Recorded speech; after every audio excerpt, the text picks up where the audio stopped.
అపోస్తలుడైన పౌలు రోమీయులకు రాసిన పత్రిక 8వ అధ్యాయం 29-30 వచనాలను 29-30 వచనాలను చదువు. 29-30 చదవండి. ఎందుకనగా తన కుమారుడని ముందుగా ఎరిగాను, ముందుగా వారిని ముందుగా నిర్ణయించిన వారిని పిలిచిన బుద్ధిమంతులుగా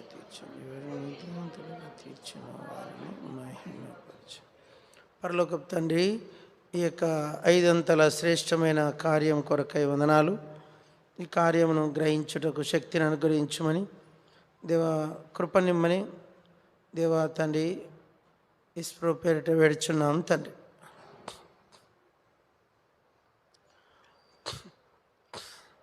ఒక మనుష్యుడు దేవుణ్ణి ఎందుకు ఆరాధించాలి, ఒక మానవుడు దేవుణ్ణి ఎందుకు ఆరాధించాలి అనే దాని విషయమే ఇక్కడ 5 సంగతులు రాయబడి ఉన్నాయి. ఒక మానవుడు దేవుణ్ణి జాగ్రత్త, ఒక మానవుడు దేవుణ్ణి చెప్పాల. ప్రశ్న చెప్పండి. ఒక మానవుడు దేవుణ్ణి ఎందుకు ఆరాధించాలి అనే విషయాన్ని గురించి ఇక్కడ 5 సంగతులు రాయబడినాయి. ఒక విషయం మనం గుర్తుపెట్టుకోవాలి, చాలా ఇంపార్టెంట్ విషయం.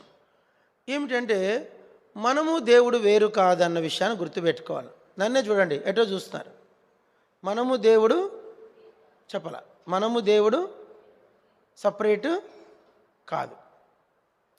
దేవుడు వేరు, మనం వేరు కాదు. We are one only. ఎట్లా చెప్పచ్చు దేవుడు మనం ఎట్లా ఒకటి అనేది ఎట్లా చెప్పచ్చు అనేది మనం అర్థం చేసుకుంటే, ఇప్పుడు మనము ఒక మ్యాంగో ఫ్రూట్ తీసుకుందాం. ఆ మ్యాంగో ఫ్రూట్లో ఒక చెట్టుకు ఆ మ్యాంగో ఫ్రూట్కి కాస్తుంది. మీరు గమనించండి, ఆ చెట్టుకు ఒక సంవత్సరానికి తక్కువ అనుకుంటే ఒక 1000 పండ్లు కాస్తాయి. తక్కువ 2000 3000 కాస్తాయి. ఒక 1000 పండ్లు అనుకోండి, కనీసం 500 పండ్లు ఖచ్చితంగా కాస్తాయి. 500 ఏంది, ఇంకెక్కువ కాస్తాయి. మేము అంబార్పేటలో ఉన్నప్పుడు మందులో 2 మామిడి చెట్లు ఉండేటివి, 3 ఉండేటివి. కొందరు ఒక ఆయన పెద్ద ఆయన తొందరపడి చెట్టు కొట్టేశాడు. 3 చెట్లు భలే ఉండేటి, తండ్రి కుమార పరిశుద్ధాత్మలాగా. ఎంత పెద్ద చెట్లో అవి మందిరం అందరికీ ఒక్కొరికి 5-5 పండ్లు ఇచ్చినా ఇంకా మిగిలేటివి. అన్ని కాయలు కాసేది. సంవత్సరానికి ఒకసారి కోత, 3 కోతలు కోసేవాళ్ళం. ఫస్ట్ రెడీగా ఉండేది ఒకసారి, రెండవసారి, మూడోసారి కోసేవాళ్ళు. లాస్ట్లో మళ్ళీ మిగిలిపోయిన ఉన్నాయని చెప్పి మళ్ళీ కోసేవాళ్ళు. అయితే నేను చెప్పేది ఏంటంటే, ఒక చెట్టుకి ఒక తక్కువ అంటే 1000 పండ్లు కాస్తాయి. 1000 పండ్లు మీరు గమనించండి, ఒకటే టేస్ట్ ఉంటాయి. అంతేనా? రుచి వేరే వేరే ఉంటుంది, ఒకటే టేస్ట్ ఉంటుందా? ఒక చెట్టుకి మ్యాంగోస్ తీసుకుంటాం అనుకోండి, చెట్టు వేరే వేరే పండ్లు ఉంటాయి, ఒకటే పండ్లు ఉంటాయా? ఒకటే టేస్ట్ ఉంటుంది, ఒకటే పండ్లు ఉంటాయి. ఒక జామ చెట్టు తీసుకోండి, ఒక జామకాయ కోసుకొని తింటే ఈ చివరి కొమ్మలో ఉన్న జామకాయకి ఏ టేస్ట్ ఉంటుందో, ఇప్పుడు తిమ్మనింటి పక్కన ఒక చెట్టు ఉంది, మా జామ చెట్టు, గంజిపేట తిమ్మనింటి పక్కన. ఆ చెట్టుకి ఇంతే కాయలు కాస్తాయి, కానీ ఏమి టేస్ట్ ఉంటాయంటే అది టేస్ట్ ఉంటాయి. అదే పనిగా పోయినప్పుడు అడిగి ఇప్పించుకొని తింటా నేను, అది భలే టేస్ట్ ఉంటాయి. అంటే అర్థం ఏంటి, ఆ చెట్టుకు కాసే పండ్లన్నీ ఎన్ని ఏండ్లు కాసినా ఆ చెట్టు భూమి మీద ఉన్నంత కాలం ఒకటే టేస్ట్ ఉంటుంది, ఒకటే రంగు, ఒకటే రుచి, ఒకటే. దాన్ని మార్చడం ఎవరికి కూడా సాధ్యము కాదు, ఇంపాసిబుల్. అట్లనే దేవుడు ఒక్కడే. ఆ దేవునికి పుట్టిన మానవులమందరము కూడా వేరు కాదు. మనమందరం ఒక చెట్టులోంచి వచ్చినాం. ఎవరు ఆ చెట్టు? ఆదాము కాదు. మీరు పిచ్చోళ్ళు ఆదాములోంచి వచ్చారంటారు. ఆదాము ఎక్కడి నుంచి వచ్చాడు? మట్టిలోంచి వచ్చాడు. ఆదాము ఎక్కడి నుంచి వచ్చాడు? ఆయనలో ఉన్న ఆత్మ ఎక్కడి నుంచి వచ్చింది? ఆదాములో నుంచి వచ్చిందని రాయలే బైబిల్లో. తాను చదవండి, ప్రసంగి గ్రంథం 12వ అధ్యాయం. తాను దయచేసిన ఆత్మ ఎక్కడుందన్నమాట? ప్రసంగి 12 7వ అందరు చదవండి. మన్నైనది వెనుకటి వలనే మరలా భూమికి చేరును. ఆ. ఆత్మ దాని దయచేసిన దేవుని యొద్దకు మరలా పోవును. ఈ చిన్న బిట్టు మనకు అర్థం కావాలి. ఈ బైబిల్ అంతా మనం అర్థం చేసుకోవడం చాలా టైం పడుతుంది. ఒక దినానికి 5 వచనాలు అర్థం చేసుకుంటే పెద్ద కథ. ఇక్కడ ఏమంటున్నాడంటే అందరు చెప్పండి, ఆత్మ ఇన్రా, ఆత్మ తాను దయచేసిన దేవుని యొద్దకు మరలా పోవును. స్కూల్ అయిపోతాను మళ్ళీ మీరు ఎక్కడ పోతారా? ఇంటికి ఎందుకు పోతారు? ఇంటి నుండే వచ్చారు కదా. స్కూల్కి పొద్దున ఎక్కడి నుంచి పోయారు? స్కూల్కి పోయారు కదా. ఎక్కడి నుంచి వెళ్ళారు స్కూల్కి? చెప్పండి రా. ఇంటి నుంచి వెళ్ళారు. స్కూల్ అయిపోతాను ఎక్కడికి పోతారు? చెప్పండి రా. మళ్ళీ ఇంటికి వెళ్ళిపోతాం. బైబిల్ అంటుంది ఆత్మ తాను దయచేసిన దేవుని యొద్దకు మరలా పోవును. ఎవరా దేవుడు? మనం సృజించినవాడు, మనం ఈ లోకంలో ఉండడానికి గల కారణమైన వాడు, మన ఉనికి ఆధారం. అందరు చెప్పండి, మన ఉనికికి ఆధారం. ఈరోజు నువ్వు ఉండడానికి కారణం ఎవరంటే దేవుడు. Is universal. ఒక్కడే దేవుడు. ఆయనకు మనం పెట్టుకున్న పేర్లు చాలా ఉన్నాయి, కానీ మానవులు పెట్టిన పేర్లు ఇవన్నీ పేర్లు పెట్టినా ఆయన పేరు ఒకటే, గాడ్. ఏం పేరు ఆయన పేరు? గాడ్, పరమేశ్వర్, దేవుడు, ఖుదా. అయితే ఆ ఒక్కడైన దేవుడు ఆయనకు ఒక ప్లాన్ ఉంది మానవుకి. ఎందుకు మానవుని ఎందుకు దేవుడు సృజిస్తున్నాడు అనే దానికి మనం దీని సబ్జెక్టులోకి వెళ్ళకముందు ఒక విషయం మీరు గుర్తుపెట్టుకోవాలా. మనమందరం వేరే వేరే కులం. మీరు ఒకవేళ మేము పలానా కులము అని మీరు చెప్పుకున్నా, BCA, BCB, BCC, BCD, BCE, SC, OC, ఇంకేమన్నా నాకు తెలియదు.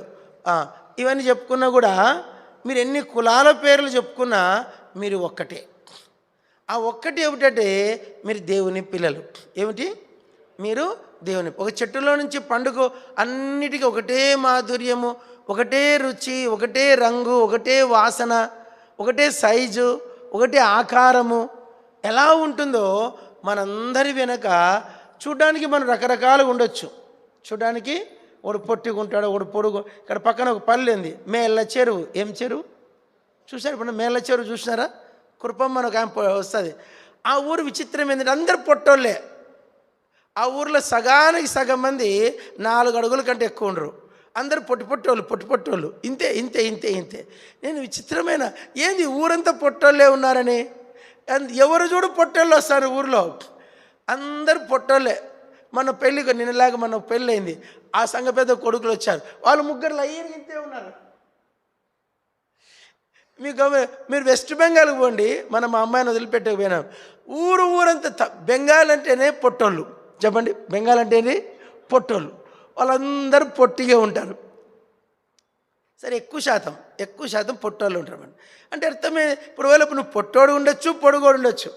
మేరే ప్రభునే మానుష్ బనాయా.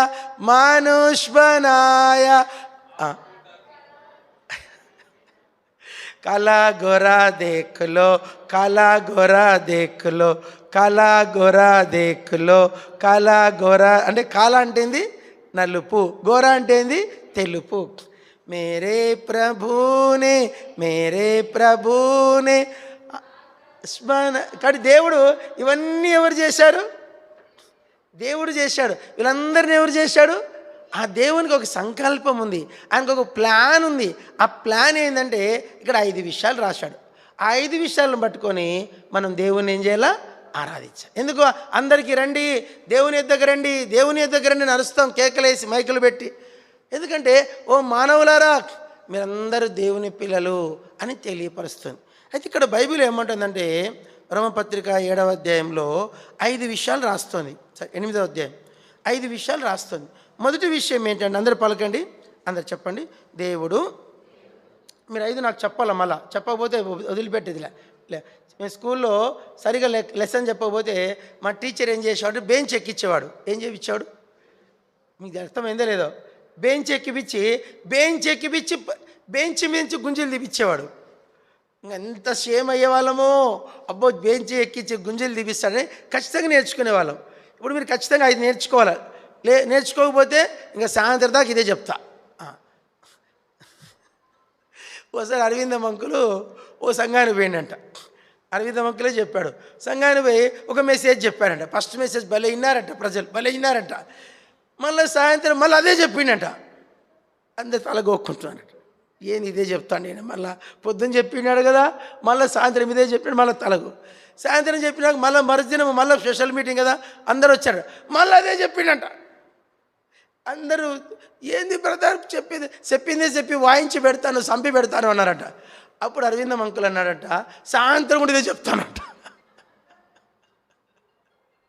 సాయంకాలం కూడా మళ్ళీ ఇదే చెప్తారంటే వాళ్ళు భయపడిపోయినట్టు. బాబోయ్, ఏదో అరవిందం గారు అనుకొని పెద్ద సేవకుడు అని చెప్పి మేము పిలిపిస్తే 2 రోజుల నుంచి చెప్పండి చెప్పిందే చెప్తున్నాడు. ఏంది నా అని అంటే అప్పుడు ఆయన అన్నాడట, ఈ ఒక్క పాఠం మీరు నేర్చుకునేదాకా నేను సంవత్సరం ఇదే చెప్తానంట. ఈ పాఠం మీరు నేర్చుకునేదాకా చెప్పండి. ఇప్పుడు మనం ఒకటి నేర్చుకోలేకపోతున్నాం, నిన్ను వలే నీ పొరుగువానిని, అది మీరు నేర్చుకోలేకపోతారు. మీరు ఇది నేర్చుకునేదాకా దేవుడు మీకు ఇదే చెప్తాడు. మీరు నేర్చుకున్నప్పుడు కొత్త పాఠం చెప్తాడు. కాబట్టి దేవుడు ఏమంటాడంటే ఇక్కడ మీకు 5 సంగతులు చెప్తాను, మీరు వినాలా, నేర్చుకోవాలి. నేర్చుకుంటారు లేదా తలకాయ ఊపండిరా. మొదటి విషయం ఏంటంటే అంతా చెప్పండి. దేవుడు చెప్తారా లేదా? దేవుడు ఎవరిని ముందుగా ఎరిగెనో. దేవుడు ముందుగా కొందరిని ఎరిగాడంటే, ఎరగడం అంటే ఏంటి? గాంధీ ఎంతమంది తెలుసు? గాంధీ తాత తెలుసా? రూపాయి నోటు మీద ఉంటుంది, 500 నోటు మీద. గాంధీ తాత తెలుసు, చేయొద్దని రా. పుష్పరాజు కూడా తెలుసు అంట, అందరు తెలుసు గాంధీ తాత. గాంధీ తాతని ఎంతమంది చూసినారా? నిజంగా ఎవడు చూడలే. ఆయన చచ్చిపోయి కూడా 80 ఏళ్ళు అవుతుంది. 73 ఏళ్ళు అయింది చచ్చిపోయి. 73 ఏళ్ళ క్రితం ఉన్నోళ్ళు ఎవరున్నారు అబ్బాయి ఈ సంఘంలో? ఒక్కడు లేడు. 73 ఏళ్ళు దాటిన వాళ్ళు పుష్ప అంటే ఒకతుంది అంతే. ఇంకెవరు లేరు ఈ మందిరంలో, ఒక్కరున్నారు. అది కూడా ఆంటీ చూసా, చిన్నప్పుడు బుడత చూసిండదు. గాంధీ తాతను మనం అందరం మనకు తెలుసు, కానీ గాంధీ తాతను మనం ఎరగం. చెప్పండి, గాంధీ తాతను మనము ఎరగం. ఎరగడం అంటే ఏంది? ఆయన గురించి తెలిసి. ఇప్పుడు నేనున్నాను, నా గురించి మీకు తెలుసా? మీరు నన్ను ఎరుగుదురా? చెప్పండి రా, తెలుసా ఎరుగుదురా? ఎరుగుదురు. అబ్రాహ్మణ కథలు చెప్తాడు, నవ్విస్తాడు, ఓ తమాషా చేస్తాడు, పొట్టన పట్టుకొని ఎగిరేట్లు నవ్వేట్లు చేస్తాడు. ఇంకా చాలా ఉన్నాయి అబ్రాహ్మణ గురించి. అబ్రాహ్మణ కొంచెం అట్లా అన్నీ చెప్పేటోళ్ళు చాలామంది నాకు తెలుసు. అబ్రాహ్మణ బాగా తెలుసు, మంచోడండి, అట్లా ఇట్లా. దొంగ మంచోడు కాదైనా చెప్పిన. ఒక ఆమె ఫోన్ చేస్తుంది, ఆమె పెళ్లి సంబంధం మాట్లాడింది. సరే అక్క చెప్తాను. ఆమె అంటే, నువ్వు చెప్పవు బ్రదర్, నువ్వు చెప్తానంటావు కానీ నువ్వు చెప్పవు బ్రదర్ అనేది. మళ్ళీ ఎప్పుడు చేస్తుంది భయం, రేపట్లో తెలుసుకొని చెప్పాలి. నేను చెప్పకపోతే మళ్ళీ అంటుంది, నేను చెప్పినానా, నువ్వు చెప్తావు కానీ చెప్పవు, చెప్తానంటావు కానీ చెప్పవు. ఇప్పుడు చూడండి, నా గురించి ఆమె తెలిసిపోయింది, ఎరుగున ఆమె. ఇప్పుడు నేను చెప్పేది ఏంటంటే, దేవుడు మానవులారా మీరు నాకు తెలుసు అనిలే, ఏమంటాడు? నేను మిమ్మను ఎరుగుదును అంటున్నాడు. తెలియడం వేరు. ఇప్పుడు పెళ్ళి అమ్మాయి పెళ్లి కూతురు, మనం పెళ్లి కార్డు రాసి ఇప్పుడు అనౌన్స్ చేస్తా. ఇప్పుడు పెళ్లి కార్డు అనౌన్స్ చేస్తే పెళ్లి కూతురు అంటారు రేపు, ఈరోజు ఏం తెలియదు అమ్మాయికి. ఫోన్లో మాట్లాడినావా అన్న, మాట్లాడేది అంకుల్ అని. అమ్మాయితో ఫోన్ చేసి వాళ్ళ అమ్మ పేరు కనుక్కుంటే నేను మాట్లాడిన అంకుల్ అంటాడు. ఇప్పుడు అమ్మాయితో అబ్బాయి మాట్లాడలేదు, అమ్మాయి గురించి అబ్బాయికి బాగా వ్యక్తిగతంగా పరిచయాలు. పెళ్ళైన తర్వాత ఒక 10 రోజుల తర్వాత చెప్తుంది అమ్మాయి, నువ్వు ఇంత మోసగాడని నాకు తెలియకపోయా. ఓ నెల తర్వాత పెళ్ళైన తర్వాత ఒక పెళ్లి కూతురు ఫోన్ చేసి చెప్తుంది, ఏంది బ్రదర్ మంచోడు అని చెప్పినావు, చేసినావు, ఈయన నిద్రే లేడు, కుటుంబ ప్రార్థనకే కూర్చోట్లయినా, నువ్వు విశ్వాసం అని చెప్పినావు, ఈయన కుటుంబ ప్రార్థనకే కూర్చోట్లే, లేయటమే లేదు, నాతో కలిసి ప్రార్థన చేయట్లేదు ఈయన అని ఒకరోజు ఒక అమ్మాయి ఫోన్ చేసింది. అంటే అర్థం ఏంటి?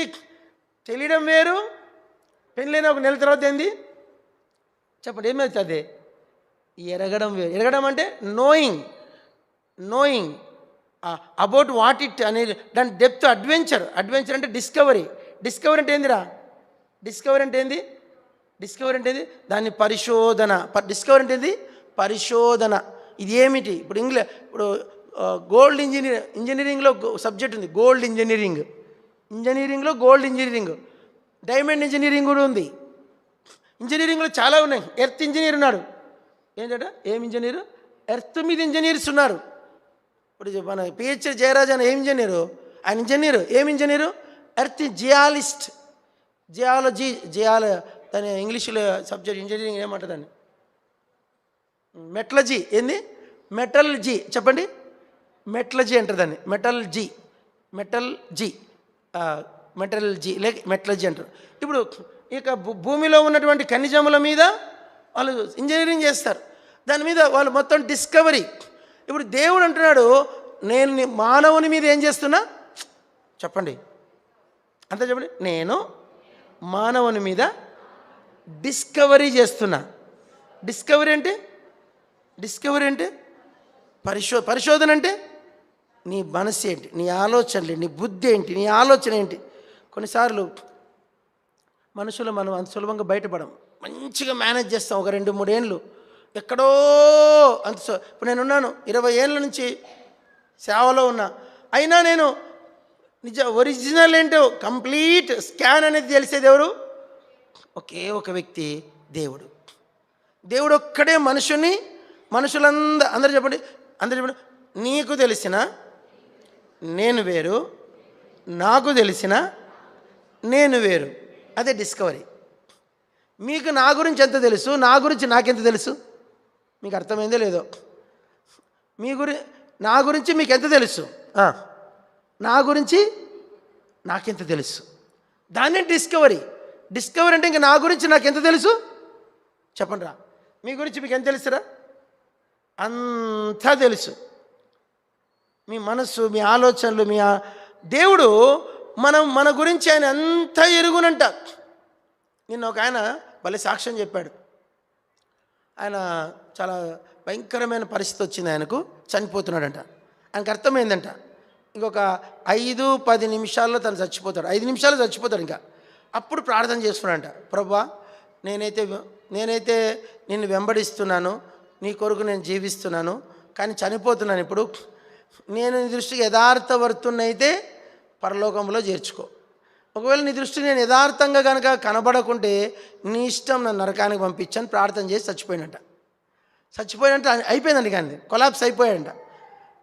ఆయన అన్నాడు ఏమనంటే తను కరోనా టైంలో ఊపిరి అందట్లేదంట. వాళ్ళ అమ్మకు భయపడి వాళ్ళ అమ్మ రావట్లేదు. భార్య వదిలేసి వెళ్ళిపోయింది. 2 సంటి బిడ్డల తల్లి. అమ్మ మా ఆయనకు కరోనా వచ్చిందని చెప్పేసి ఆమె వెళ్ళిపోయిందంట. ఇది సంటి పిల్లలు అంటుకుంటుందని ఆమె దూరం వెళ్ళిపోయింది. ఒక్కడే ఉన్నాడంట హాస్పిటల్. అప్పుడు ఈ కరోనా మందులు దొరకట్లేదంట. మందులు దొరకక చచ్చిపోయిన కొందరు ఉన్నారు. ఇప్పుడు దొరకలేదంట, ఇంజక్షన్ దొరకట్లేదు. హాస్పిటల్ పోదామంటే హాస్పిటల్ బెడ్లు లేవు, ఆక్సిజన్ సెంటర్స్. ఇంట్లో ఉండిపోయాడు. శాచురేషన్ పడిపోతుంది, ఊపిరి అందట్లేదు. అర్థమైతే చనిపోతున్నాను. లాస్ట్గా ఫ్రెండ్కి ఫోన్ చేస్తే ఒక ఫోన్ ఎత్తలేదంట, ఇంకోరు ఫోన్ చేసి చనిపోతున్నాడు. ఒక ఫ్రెండ్ ఫోన్ చేసి నేను చనిపోతున్నారు, నాకు ఊపిరి అందట్లేదు, కష్టం ఉంది, నాకు ఏం అర్థం కావట్లేదు, లాస్ట్ నీకే ఫోన్ చేస్తున్నా అని చెప్తే వాడు ధైర్యం చెప్పి ఉన్న మందులే కొన్ని ఉన్నాయంట. ఆ మందులో ఒక పేర్లు చెప్పి అవే 4 వేసుకున్నాడంట. ఎన్ని వేసుకోనంట? 4 వేసుకో, దేవుడు సాయం చేశానంట అని చెప్తూ ఆయన చెప్పినట్టుగా 4 వేసుకున్నాడంట. కొంచెం రికవర్ అయ్యి ఆ ఆక్సిజన్ లెవెల్స్ పడిపోవడము తగ్గిపోయి కొంచెం బ్రతికాడంట. సేవ్ అయ్యాడు. మళ్ళీ ఇప్పుడు మంచిగా ఉన్నాడు. మన మంత్రి కూడా వస్తున్నాడు. ఆయన సాక్ష్యం చెప్తుంటే ఆయన లాస్ట్లో ప్రేయర్ చేసుకున్న తర్వాత ఈ ఫోన్ చేశాడు చచ్చిపోతున్నాను. ఒకవేళ ఆ ఫోన్ చేయకుంటే, ఆ ఫ్రెండ్ చెప్పకుంటే నేను చచ్చిపోయాను అన్నాడు. చూడండి, నేను చెప్తున్నాను, చనిపోయే క్షణం వరకు కూడా మనమేంటో మనకు బాగా తెలుసు. దేవుడు అంటాడు, నేను నిన్ను ఎరుగుదును, నీ పతన స్థితి ఎరుగుదును, నీ బలహీనతలు ఎరుగుదును, నీలో ఉన్న చెడు ఆలోచనలు ఎరుగుదును, నీ మానసిక స్థితి నేను ఎరుగుదును, నీవేంటో నేను బాగా నాకు తెలుసు. అయినా దేవుడు ఎరిగి కూడా ఇలాంటి వారమని మీలో మంచోళ్ళు చెయ్యెత్తండి. మంచివాళ్ళు, అచ్యుత్పాలు మంచోడు అనుకుంటా. చెయ్యెత్తండి, మంచోళ్ళందరూ చెయ్యెత్తండి. ఆశయాలు ఇంకా మంచోడు. చెప్పండి, ఎవరు మంచోళ్ళు మీలో చెయ్యెత్తండి. అరే ఒక్కరన్నా మంచోళ్ళు లేరా? అరే అంటే అర్థం ఏంటి? మీ గురించి మీరు బాగా ఎరుగుదురు. ఈ ఎరిగినా కూడా దేవుడు ముందుగా మిమ్మల్ని ఎరుగును, ముందే ఎరిగాడంట. ఫస్ట్. సెకండ్ చెప్పండి అందరూ. రెండో చెప్పండి. అందరు చెప్పండి. ముందుగా చెప్పాల. ముందుగా తన కుమారునికి సారూప్యం గలవారగుటకు వారిని నిర్ణయించను. దేవుడు ఎవరిని ముందుగా ఎరిగెను? ఎందుకు ముందుగా ఎరిగెను? రెండోది, వారు తన కుమారునితో సారూప్యం గలవారగుటకు వారిని ముందుగా నిర్ణయించను. నిర్ణయించడం అంటే ఏంటి? నిర్ణయించడం అంటే ఏంటి? డిసైడ్ చేయడం. దేనికి డిసైడ్ చేయడము? తన కుమారుని సమరూపానికి డిసైడ్ చేయడం. ఇప్పుడు ఇండియాలో ఒక సబ్జెక్ట్ ఉంది. ఏంది? Indian administration service. ఏమంటారు దాన్ని ఇంగ్లీష్లో? షార్ట్లో ఏమంటారు? IAS. లాస్ట్లో ఏముంది? Service. Indian administration service, Indian forest service, Indian defence service, Indian engineering service. లాస్ట్లో ఏముంది? అన్నిట్లో సర్వీస్ సర్వీస్ సర్వీస్. సర్వీస్ అంటే ఏంటండి? సేవ. సేవ అండి. IAS అంటే ఏందో పెద్ద క్యాడర్ అనుకుంటారు మీరు. లాస్ట్లో ఏముంటుంది? అది సేవ. Indian administration service. సర్వీస్ అంటే ఏంది? సేవ. దానికి ఇండియా నుంచి 20 లక్షల మంది రాస్తారు. 20 లక్షల మంది నుంచి వాడు తీసేది ఎంతమంది తీస్తాడు? 2 లక్షలు తీస్తాడు. 2 లక్షల మంది నుంచి మళ్ళీ ఎంతమందిని తీస్తాడు? ఉండే పోస్టులు 1000 పోస్టులు ఉంటే 4000 మందిని తీస్తాడు. 20 లక్షల నుంచి జాగ్రత్త అండి. ఎంతమంది తీశాడు? 2 లక్షలు. 2 లక్షల నుంచి ఎంతమంది తీశాడు? 4000 తీశాడు. 4000 నుంచి ఎంతమంది తీస్తాడు? 1000 మందిని తీస్తాడు. 1000 మందిని తీసినాక మళ్ళీ ఏం చేస్తాడు తెలుసా? సర్టిఫికేట్స్ వెరిఫికేషన్ అని పెడతాడు. ఏం పెడతాడు? Certificates verification. ఆ వెరిఫికేషన్లో మళ్ళీ 500 తీసేస్తాడు. ఇంకా మిగిలింది ఎంతమందిని? 500 మంది. 500 మందికి వెంటనే కలెక్టర్ పోస్ట్ చేయడు. వాళ్ళు ఏం చేశారంటే, ఇండియాలో పైన ఒక ఊరుంది షిల్లాంగ్. ఏం పేరు దాని పేరు? షిల్లాంగ్ అనే ఊరిలోకి ఈ 500 మందిని పంపిస్తాడు. ఎక్కడ పంపిస్తాడు? 500 మందిని ఎక్కడ పంపిస్తాడు? షిల్లాంగ్ పంపిస్తాడు. షిల్లాంగ్లో వాళ్ళకి 1 సంవత్సరం పాటు ట్రైనింగ్ ఇస్తారు. ఆ ట్రైనింగ్లో కూడా ఏమైనా కథలు పడతారేమో చూస్తారంట. ఆ ట్రైనింగ్లో కూడా కొంచెం ర్యాష్ క్యాండిడేట్, లేకుంటే మాస్ క్యాండిడేట్స్, లేకపోతే మిస్బిహేవింగ్ క్యారెక్టరు, ఇంకేదైనా ఉంటే అక్కడి నుంచి కూడా మళ్ళీ తీసేస్తారంట. అప్పుడు ప్యూర్గా ఒక 400 మందిని తీస్తారు. బహుశా తీయకపోవచ్చు, 1-2% తీసేయచ్చు. నేను నిన్న ఒక మెడికల్ కాలేజీలో వాక్యం చెప్పేకి వెళ్ళాను. మెడికల్ కాలేజ్ స్టూడెంట్స్ అందరూ వచ్చి కూర్చున్నారు. నేను అన్నాను, ఒక ప్రశ్న అడిగాను, ఈ సంవత్సరం మెడికల్ కాలేజ్ స్టూడెంట్స్ జూనియర్స్ ఎంత? 100 మెంబర్స్ అన్నారు. 100 మందిలో ఫెయిల్ అయ్యే వాళ్ళు ఉంటారా అన్న. వాళ్ళు అన్నారు, ఒక 1% ఉంటారు సార్, 1-2% ఉంటారని. నేను అడిగాను, ఎందుకు ఫెయిల్ అవుతారా ఇద్దరు కూడా అన్న. వాళ్ళకు టీచర్స్ ఏమంటారంటే రికార్డ్స్ దగ్గర, ల్యాబ్ దగ్గర మార్కులు తగ్గించి, వాళ్ళు మిస్బిహేవింగ్ని బట్టి మార్కులు తగ్గించి ఫెయిల్ చేస్తారంట. మిస్బిహేవింగ్ ఏమండి? మిస్బిహేవింగ్. ఆ బిహేవింగ్లో ఏమైనా తేడా ఉందంటే ఫెయిల్ చేస్తారు. ఫెయిల్ చేస్తే 1 ఇయర్ ఇంట్లో కూర్చోండి. కాలేజీ లేదు, మెడికల్ కాలేజీలో ఎట్లంటే 1 సంవత్సరం ఫెయిల్ అయినా కూడా first year, next year second year కూర్చోబెట్టరు కాలేజీలో, ఇంటికి పంపిస్తారు. ఇంటికి ఇంట్లో కూర్చొని మళ్ళీ రాయాలా. పాస్ అయితే మళ్ళీ second year 1 year loss. MBBS వస్తానే అయిపోదు, మధ్యలో ఫస్ట్ ఇయర్ కనుక ఫెయిల్ అయితే ఇంటికి పంపించేస్తారు. అట్లా అక్కడ నుంచి కూడా మళ్ళీ ప్యూరిఫై చేస్తారు. ప్యూరిఫై చేసి వాళ్ళందరూ కలెక్టర్స్ అని చెప్పి అప్పుడు వాళ్ళని సబ్జెక్ట్లోకి ఒక ఊరికి, ఒక డిస్ట్రిక్ట్ని వాళ్ళ చేతులు ఇస్తారు. అంటే ఇప్పుడు వాళ్ళు ఎక్కడ ఏమయ్యారంటే, ఒక భారతదేశంలో ఒక జిల్లాను కంప్లీట్ ఏలుబడి చేయడానికి వాళ్ళు నిర్ణయించబడ్డారు. చెప్పండి. ఒక కాలేజ్కి ఒక డిస్ట్రిక్ట్కి, అలా ఇండియన్ అడ్మినిస్ట్రేషన్ సర్వీస్కి నిర్ణయించబడ్డారు. దాని వెనక ఏముంది? 5 రకాలైన చెప్పాల దాన్ని ఏం చేస్తారు? స్క్రీమ్ అంటారు, క్రీమ్ బ్యాచ్ అంటారు వాళ్ళని. ఏమంటారు? పాలు తెలుసా మీకు? పాలు ఉన్నాయా? పాలు బాగా వేడి చేస్తే ఏమవుతాయి? ఏమవుతాయి చెప్పండి రా? వేడైతాయి. వేడినాక ఏమవుతాయి? చల్లబడతాయి. చల్లబడినాక ఏమవుతాయి? పైన మీగడ కడుతుంది. పాలు ఏమవుతాయి బా? దాని ఇంగ్లీష్లో క్రీమ్ అంటారు. ఆ క్రీమ్ తీసేస్తాడు. ఆ క్రీమే వెన్న. ఇప్పుడు గవర్నమెంట్కి ఐఏఎస్ కావాలి, ఎట్లాంటి వాళ్ళు కావాలా? వెన్న లాంటి వాళ్ళు కావాలా? ఎట్లాంటి వాళ్ళు? పాలు లాంటి వాళ్ళు వద్దు. వానికి లీటర్ పాలకి ఎంత వస్తుంది? వెన్న 10 గ్రాములు వస్తుంది. 100 గ్రాముల పాలకి 10 గ్రాముల వెన్న వస్తుంది. అట్లా దేవుడు ముందుగా ఎరిగినాడు మనల్ని. చెప్పండి. ముందుగా ఏం చేశాడు? ఎరిగినాడు. రెండవదిగా ఏం చేశాడు? తన కుమారుని సారూప్యం గలవారవుటకు చెప్పండి నిర్ణయించినాడు.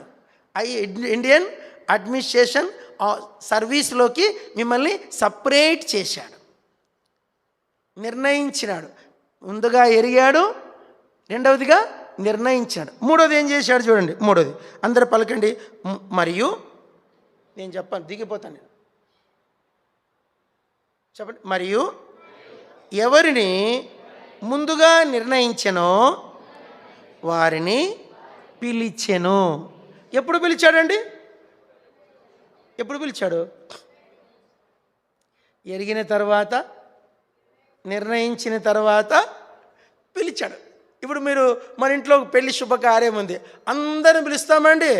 ఊర్లో ఉన్న అందరం పిలుస్తాం. గద్వాలను అందరం ఇంటికి పోయి కార్డు ఇస్తామా? ఎవరికి ఇస్తాం కార్డు? ఎవరికి ఇస్తాము? గద్వాలందరికీ ఇస్తామా? ఎంతమందికి ఇస్తామండి? తెలిసిన వాళ్ళకే ఇస్తాం.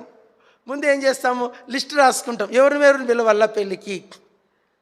గద్వాల్లో ఎవరిని పిలవాల, కర్నూలులో ఎవరిని పిలవాల, హైదరాబాదులో ఎవరిని పిలవాల, సేవకుల్ని అందరి ఊర్లో ఉన్న సేవకులందరినీ పిలుస్తారా? ఒక 4-5 సేవకుల్ని ఎవరిని పిలవాల? దాన్ని ఏమంటారు? పిలుచుట, కాలింగ్. వాళ్ళకి స్పెషల్గా ఫోన్ కార్డు ఇచ్చొస్తాము, మళ్ళీ ఫోన్ చేస్తాము. పెళ్ళికి 2 రోజుల ముందు వాట్సాప్లో స్టేటస్ పెట్టి మా బిడ్డ పెళ్ళి ఉంది రండహో అని చెప్తాం. స్టేటస్ ఓపెన్ చేస్తేనే పెళ్లి కొడుకు పెళ్లి కూతురు ఫోటో వస్తుంది, వాళ్ళకు పాట పెడతారు, వాళ్ళు ఏదో సంథింగ్. వాళ్ళని ఎవరిని స్పెషల్గా పిలిచినాం. ఇంకొందరిని ఏం చేస్తామంటే వాళ్ళు ఛార్జెస్ పెట్టి టికెట్ రిజర్వేషన్ కూడా చెప్పరండి. ఇప్పుడు నేను పెళ్ళికి పోయానంటే అర్థం చేసుకోండి, నాకు అప్ అండ్ డౌన్ ఛార్జెస్ ఇస్తేనే పోతాను, లేకుండా పోను నేను. మీకు నమ్ముతారు లేదు. ఒకసారి మనం వైజాగ్లో పెళ్ళి ఉంది. పెళ్ళికి వాళ్ళు హైదరాబాద్ నుంచి వైజాగ్ ఫ్లైట్ బుక్ చేశారు. ఫ్లైట్ బుక్ చేస్తే అప్పుడు ఫ్లైట్కి పోయిన పెళ్ళికి ఇక్కడికి వచ్చినాక పెళ్ళికి పోయి 1 గంట సేపు వాక్యం చెప్పేకి ఫ్లైట్ బుక్ చేసి వాళ్ళు ఎంత పెద్ద కథ. అక్కడ ఫ్లైట్ ఎయిర్పోర్ట్ కారు పంపించి మళ్ళీ కారులో దించి వాళ్ళని ఎవరు మళ్ళీ స్పెషల్గా పిలిచడం. ఇప్పుడు దేవుడు మనల్ని ముందుగా నిర్ణయించినాడు. రెండవదిగా తన కుమారుని సారూప్యం గలవారగుటకు నిర్ణయించినాడు. మూడవదిగా ఎవరిని ముందుగా నిర్ణయించనో వారిని పిలిచెను. అన్నిట్లో ఒక మాట ఉంది, ముందుగా ముందుగా ముందుగా. అందరు చెప్పండి అబ్బా. ముందుగా అంటే ఏందప్పా? ముందుగా అంటే ఇప్పుడు పెళ్ళిళ్ళలో ఫ్రంట్ సీట్లు కొన్ని మంచి వేస్తారు, తెలుసా అండి? పెద్ద పెద్ద అకేషన్లకు ఆ చైర్లు మామూలుగా ఉండవు, మెత్తడి కుర్చీలు వేస్తారు. వాటి మీద మళ్ళీ కాటన్ క్లాత్స్ కూడా వేసి అది మంచి కూర్చోబెట్టి ఎవరంటే వాళ్ళు కూర్చోరు, వేరే లేట్ వచ్చి అందరు వెనక కూర్చుంటారు. దాంట్లో ఎవరు కూర్చుంటారు? Specific person. స్పెసిఫిక్ అంటే ఇంపార్టెంట్. ఇప్పుడు దేవుడు ముందుగా అంటే అర్థం ఏంటి చెప్పండి? ముందుగా అంటే ఏందయ్యా? అందరు చెప్పండి ఇంగ్లీష్లో. వీఆర్ స్పెసిఫిక్ అంటే చీఫ్. కొన్నిసార్లు పెళ్ళిళ్ళలో భోజనాలకు ఏం చేస్తారు? విఐపి అని పెడతారు. ఏం పెడతారు? అందరూ వచ్చి కూర్చోకూడదు ఇక్కడ. ఎవరు కూర్చోవాలా? వాళ్ళకి సపరేట్ భోజనం ఉంటుంది, సపరేట్ వడ్డిచ్చే వాళ్ళు ఉంటారు, సపరేట్ అంతా సపరేట్ నీళ్ళ బాటిల్ పెడతారు, వాళ్ళకి మర్యాదలు ఉంటాయి, వాళ్ళకి సపరేట్ ఏసీ ఉంటుంది. విఐపి డిన్నర్ సెట్టింగ్ అది. ఇప్పుడు దేవుడు మనల్ని ఏం చేశాడంట? అక్క నిద్రపోతుంది, 3 నిద్రలు తీసింది అక్క. ఏం చేశాడు చెప్పండి? ముందుగా ఎరిగాడు, తన కుమారుని సారూప్యం గలవారగుటకు నిర్ణయించినాడు. ఎవరిని సారూప్యం గల వారుగా ఉంటూ నిర్ణయించినాడో వారిని మాత్రమే చెప్పండి, వారిని మాత్రమే పిలిచినాడు. వారిని పిలిచి ఏం చేశాడు? చదవండి, అందరు చదవండి, అందరు చెప్పాల. ఎవరిని పిలిచెనో వారిని నీతిమంతులుగా తీర్చెను. ఇప్పుడు నేను అంటాను, ఇప్పుడు మిమ్మల్ని భూతద్దంలో పెట్టి చూసిన నీతిమంతులు కనపడరు. గద్వాల్ కర్మేల్ చర్చిలో ఉన్న నీతిమంతుల జాబితా ఇవ్వండి అహో అంటేనే నేను అనుకోండి కృపమ్మ వస్తుంది ఫస్ట్. కృపమ్మ ఆమె నిద్రపోయి లేచింది. ఇప్పుడు కొందరు ఎంత టాలెంట్ అంటే కళ్ళు తెరిసే ఉంటారు, నిద్రపోతూ ఉంటారు. వాళ్ళని అస్సలు కనుక్కోలేము. సంతోషం కూడా అంతే, కళ్ళు తెరిసే ఉంటుంది, నిద్రపోతూ ఉంటుంది. ఇది ఎక్కడ నేర్చుకున్నారు ఈ విద్య? నాకు అర్థమే కాదు. ఇప్పుడు నేను నీతిమంతులు ఎవరంటేనే చెయ్యెత్తారేమో మీరు. నిజంగా ఎంత అద్భుతమైన మాట కదా. దేవుడు వారిని ఇప్పుడు ఈ జాబితా వాళ్ళందరినీ ఏం చేశాడంట? నీతిమంతులనుగా తీర్చాడంట. నీతిమంతులనుగా తీర్చాడు. చెప్పండి, నీతిమంతులమా నీతిమంతులుగా తీర్చబడ్డవారమా? దీని అర్థం చెప్తాను. మేము చిన్నప్పుడు కబడ్డీ ఆడేవాళ్ళం. కబడ్డీ ఆడేవాళ్ళు చేయొద్దని చిన్నప్పుడు ఆడలేదు. ఎప్పుడు ఒక్కసారి కబడ్డీ ఆడలేదా? అచ్యుత్ అన్నం లేదా? ఆశ నువ్వు దిగినావంటే నువ్వే గెలుస్తావు, నాకు తెలుసు.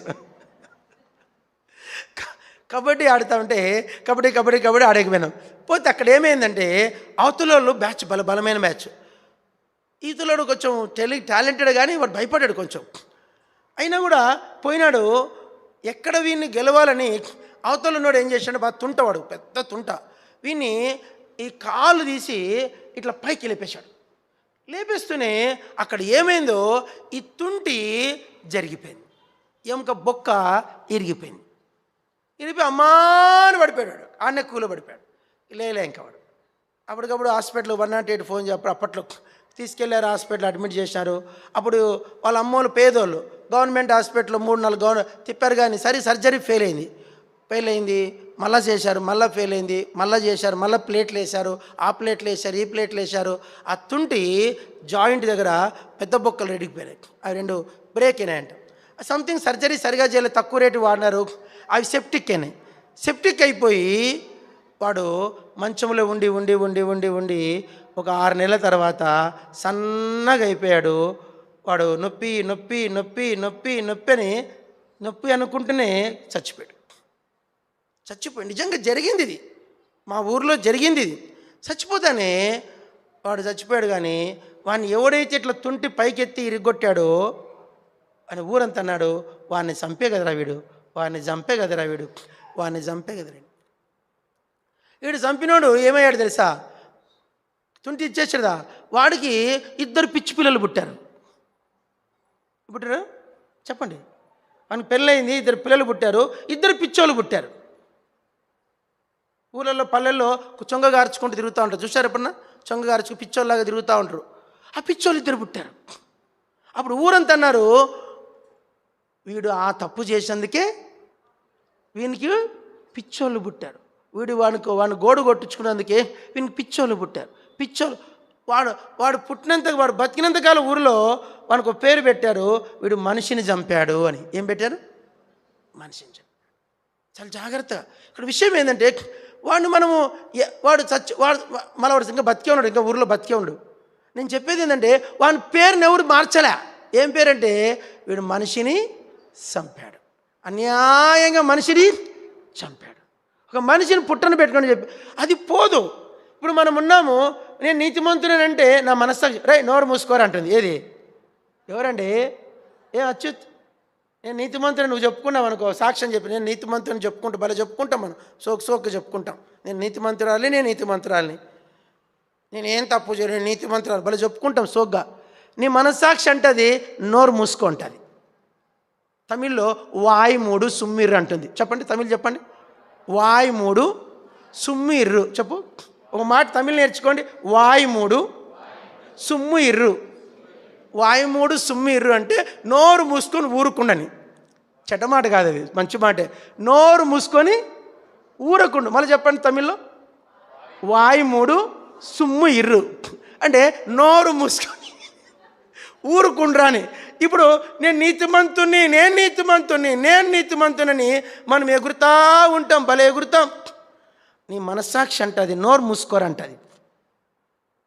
ఏమంటది? నోరు మూసుకో, ఎక్కువ మాట్లాడుతున్నావు నువ్వే నీతిమంతుడివా అంటుంది మనస్సాక్షి.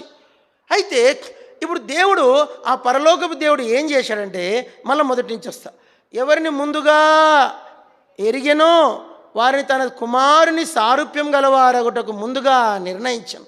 ఎవరిని నిర్ణయించనో వారిని పిలిచెను, ఎవరిని పిలిచెనో వారిని నీతిమంతులనుగా.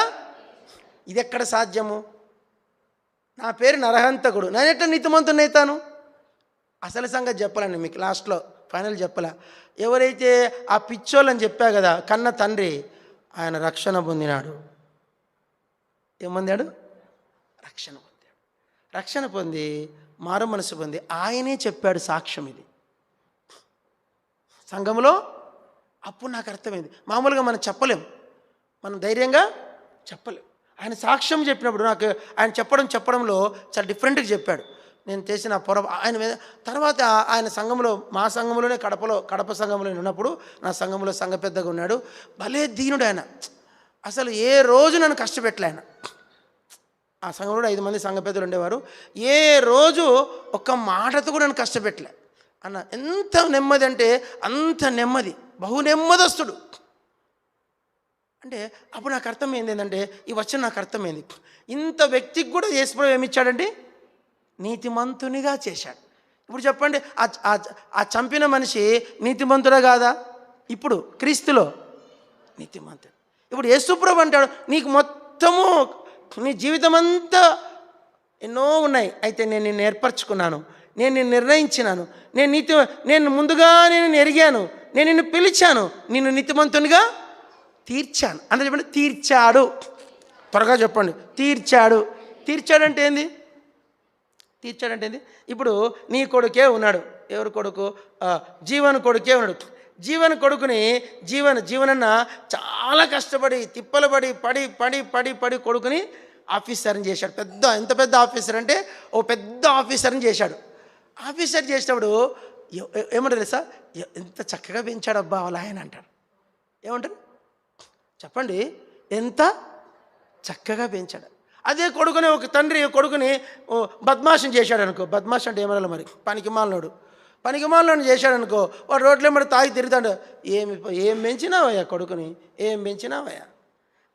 నీతిమంతునిగా ఒక కుమారుని ఒక యోగ్యునిగా పెంచినా ఎవరికి ఘనత? తల్లి తండ్రి ఇద్దరికి వస్తుంది ఘనత. ఒక పనికిమాలను బద్మాషం చేసినా చెప్పండి, తల్లిదండ్రులకి వస్తుంది. ఇప్పుడు యేసుక్రీస్తు మనల్ని, ఆయనకి ఎందుకు మన మీద ఇంత పట్టింపు అంతే చెప్పండి. అందరూ యేసు ప్రభుకి మన మీద ఎందుకు ఇంత పట్టింపు అందరూ చెప్పండి అన్నమాట. చెప్పారు మీ ఆరాధనలు ఈ మాట రావాలా? ఏసయ్యా అందరూ చెప్పండి. ఏసయ్యా పలకరు చూడు మబ్బులు. ఏసయ్యా నా మీద నీకెంత పట్టింపు, ఎంత పట్టింపు నీకు, ఎందుకు ఇంత పట్టింపు? మన కొడుకు పొద్దున నాకు ఫోన్ చేయడం మానేసినాడు. మీరు నమ్మరండి, నాకు ఫోనే చేయడు. వాళ్ళ అమ్మకి 5 సార్లు చేస్తాడు. నాకు ఒక్క ఫోన్ కూడా చేయడు. ఎందుకు చేయడంటే, నేను ఫోన్ ఎత్తినప్పుడు బాగా చదువుకో ఇంకా నీ దగ్గర ఇంకో మాట లేదా అంటాడు. నువ్వు పెట్టే డాడీ, నువ్వు పెట్టి ఇంకోసారి ఫోన్ చేసి పెట్టేసి. ఇప్పుడు వాడికి ఎందుకు అంత పట్టింపు నాకు చెప్పండి? వాని గురించి నాకు ఎందుకు ఇంత పట్టింపు? మొన్న పోయి వాళ్ళ ప్రిన్సిపాల్తో మాట్లాడిస్తే ప్రిన్సిపాల్కి లెక్చర్ ఇచ్చాడంట. వాడు చెప్పింది నాకు, వాడు ఆన్లైన్లో పోతాను ఏమనుకోద్దండి.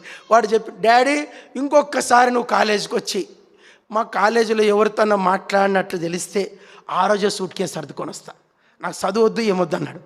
నాయన నువ్వేం సర్దుకొని రావద్దు, నేను కాలేజీకే రానని చెప్పిన. ఎందుకు ఇంత పట్టింపు చెప్పండి? ఎందుకు? కొడుకు ప్రయోజకుడు చెప్పండి, కొడుకు ప్రయోజకుడుగా తీర్చబడాలని. ఇక్కడ దేవుడు అంటున్నాడు, నేను నిన్ను నీతిమంతునిగా తీర్చాడంటే పర్ఫెక్ట్ సబ్మిషన్, పర్ఫెక్ట్నెస్. ఆ పర్ఫెక్ట్నెస్ కొడుకులో చూడాలని ఆయన ముందుగా నిర్ణయించినాడు, ఎరిగాడు, నీతిమంతునిగా తీర్చాడు, నిన్ను పిలిచాడు. ఆఖరికి ఏంటంటే ఇది చదవండి, అందరు చెప్పండి బాబు, చెప్పండి. ఎవరిని అయిపోయా, మీరు పలకట్లు గట్టి చెప్పండి. ఎవరిని నీతిమంతులుగా తీర్చెనో వారిని మహిమపరచెను.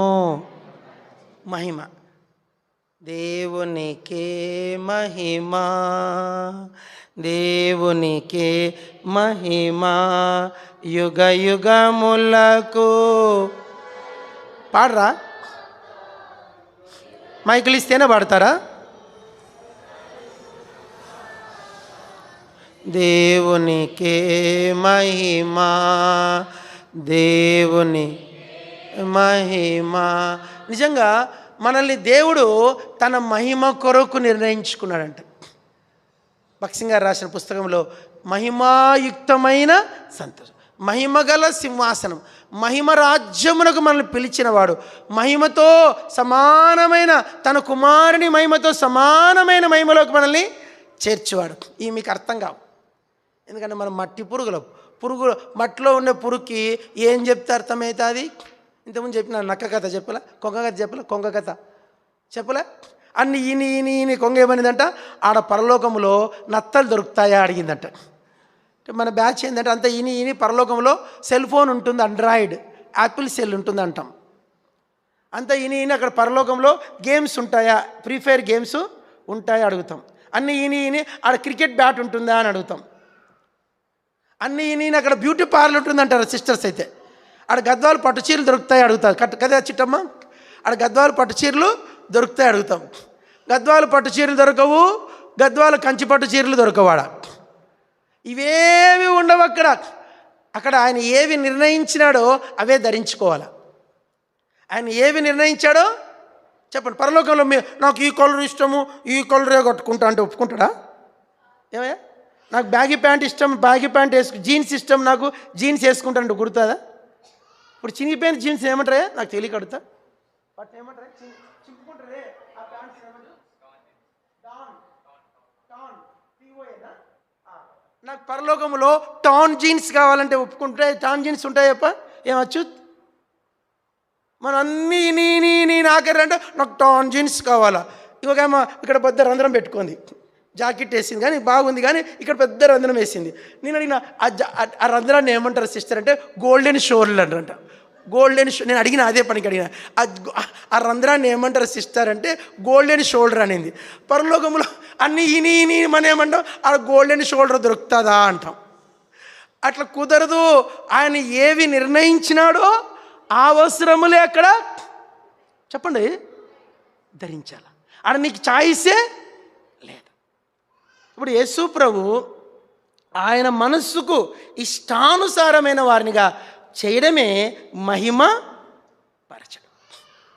ఆ కంప్లీట్ గ్లోరీ, ఆ షకీనా మహిమ మన మీద కనిపించాలన్నదే దేవుని సంకల్పం. ఇది ఎక్కడ వింతనో అర్థమే కాదు నాకు. ఎవరికి ఈ సంకల్పం ఆయన చేసేది? సామాన్యమైన మానవుడికి. మన మందిరానికి ఒక ఆయన కొత్తగా వస్తాం, మీకు గమనించట్లేదు, పొట్ట ఇంత పొట్ట వస్తాం చూసారా? పొట్ట నల్లగా ఉంటాడు, పనులు సరిగా ఉండవు, పొట్టిగా ఉంటాడు, చదువుకున్నా లేదు కూడా తెలియదు నాకు, కానీ నమ్మకంగా వస్తాడు, కానికేసిపోతాడు. ఇప్పుడు మనకి ఆయన పేరు ఎవరు అడగం, ఆయనకి ఎవరు చెయ్యి ఇచ్చి ప్రైజ్లాడు చెప్పాం, ఎందుకంటే ఆయన డ్రెస్అప్ అంత మామూలుగా ఉంటుంది. గంజిపేట నుంచి వస్తాడు ఆ బాబు, డ్రెస్అప్ మామూలుగా ఉంటుంది. పేదవాడు, చాలా పేదవాడు, ఎంత పేదవాడో పాపం, చాలా నిరుపేద. కానీ ఈ మనుషుని పరలోకములో దేవదూతలకు మించిన మహిమతో ఆ అందరూ చెప్పండి, దేవదూతలకు మించిన మహిమ, కెరూబులకు మించిన మహిమ, జీవులకు మించిన మహిమ, పరలోకానికి మించిన మహిమ, తన కుమారునికి సమానమైన మహిమ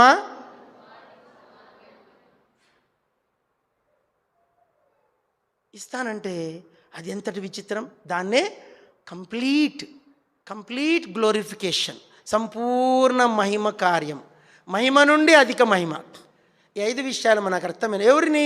పాపులైన వారిని, పాపముల చేత అపరాధముల చేత చచ్చిన వారిని, చెడిపోయిన వారు, భ్రష్టులైన వారిని, సియోన్ గీతాలో కొన్ని పాటలు ఉన్నాయి. నీ రక్త ప్రభావమునా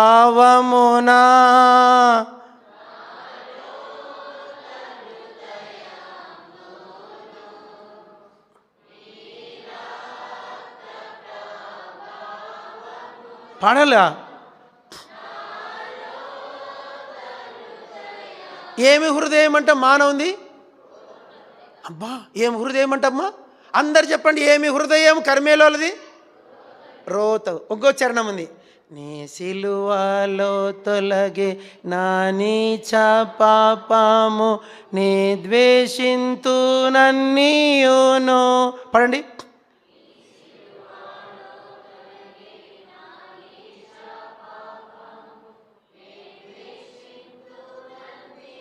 మళ్ళీ మీరు సరిగా బాడలే. నీ సిలువలో తొలగే నా నీచ పాపం నే ద్వేషింతు నన్నీయును. నీ సిలువలో తొలగే నా నీచ పాపము నే ద్వేషింతు నన్నీయును. మనలో ఏమున్నాయంట? నీచ పాపము, రోత హృదయం. ఏం పాపాలయ్యా? నీచ పాపం. ఏం పాపము? నీచ పాపం. ఏం రాశాడా పాట? రోత హృదయం. ఏం మాటలవి? కాబట్టి ఇలాంటి వారిని 5 క్యాడర్స్గా చేశాడు. ఒక క్యాడర్ ఏంటి? ఎవరిని ముందుగా ఎరిగెనో తన కుమారుని సారూప్యం గల వారినిగా వారిని ముందుగా నిర్ణయించెను. ఎవరిని ముందుగా నిర్ణయించెనో వారిని పిలిచెను. ఎవరిని పిలిచెనో వారి నీతిమంతులుగా తీర్చెను. ఎవరిని నీతిమంతులుగా తీర్చెనో తనకు మహిమ పరచెను. ఈ 5 సంగతులు చెప్పగలిగితే దాన్నే అందరూ ఆరాధనలో మాట, నా విషయమే నీకు ఎంత పట్టింపు ప్రభువా. ఓ కన్న తండ్రి తన కొడుకు విషయం పట్టింపు కంటే ఎక్కువ పట్టింపు నీ మీద. ఒక కన్న తండ్రికి తన బిడ్డ పెండ్లి విషయమే అమ్మా. ఒక తండ్రికి ఒక బిడ్డ ఉంటే ఎంత జాగ్రత్త తీసుకుంటాడు. అబ్బో ఎన్ని రకాలుగా ఆలోచిస్తాడు. 1000 రకాలుగా ఆలోచిస్తాడు. ఒక మంచి తండ్రి, అందరు కాదులేండి, ఒక మంచి తండ్రి తన కన్నబిడ్డకు ఆడపిల్లకు మంచి మంచి భవిష్యత్తు ఇవ్వాలి ఎంత ఆలోచిస్తాడు. నాకన్నా బాగా చూసుకోవాలి నా అల్లుడు అనుకుంటాం. నీకు ఎందుకంటే అంత పట్టింపు ఎందుకంటే నా బిడ్డ కదన్నా, నా బిడ్డ కదన్నా. నీ బిడ్డ మీద నీకున్న ప్రేమ కంటే, నీ కొడుకు మీద నీకున్న పట్టింపు కంటే దేవునికి నీ మీద ఎక్కువ పట్టింపు. ఇది నిజం. ఇది పెరిగినప్పుడు కొన్ని మాటలు నీ హృదయంలో నుంచి ట్రూ వర్డ్స్, నిజమైన మాటలు వస్తే దాన్నే ఆరాధన అంటారు. లేచి నిలబడదాం.